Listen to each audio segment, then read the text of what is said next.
अस्सलामुअलैकुम। नबी करीम सल्लल्लाहु अलैहि वसल्लम के मिलाद के दिन मलेशिया में एक अवार्ड मुनक्किद किया जाता है।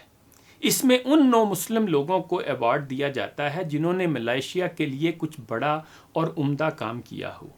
इस अवार्ड का नाम नेशनल मिलादुर रसूल अवार्ड है। इस साल पहली बार एक 83 साला गैर मुस्लिम चाइनीज़ खातून को ये अवार्ड दिया गया।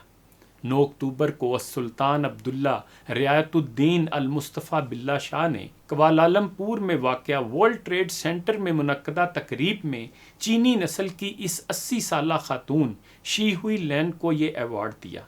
ये खातून एक स्कूल में बतौर किंडरगार्टन टीचर जॉब करती थी। इस खातून ने अपने स्कूल में नौकरी करने वाली एक इंडोनेशियन मुसलमान औरत की 2 माह की बच्ची को उस वक्त गोद ले लिया जब इस बच्ची की वालिदा को गैर मुल्की होने की बिना पर मलेशिया छोड़ना पड़ा था। बुद्ध मत की मानने वाली शी हुई लैन ने इस बच्ची को न सिर्फ गोद लिया बल्कि सारी उम्र इसकी परवरिश एक मुसलमान बच्ची के तौर पर की।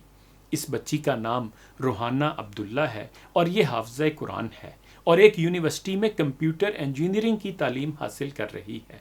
ये खबर लाहौर से मुझे मेरी एक मुसलमान बहन मोहतरमा अनीसा उम्मे अब्दुल्ला ने भेजी है और मैं ये खबर पढ़कर सोच रहा था कि हम तो बस इश्क़ रसूल सल्लल्लाहु अलैहि वसल्लम के नारे लगाने वाले बन गए हैं और किरदार हमारा वो है जिसे देख के शर्माएं यहूद। और बकौल इकबाल उम्मती बाइसे रुसवाई ये पैगंबर हैं और मस्जिद तो बना दी शब भर में ईमा की हरारत वालों ने मन अपना पुराना पापी है बरसों में नमाजी बन न सका।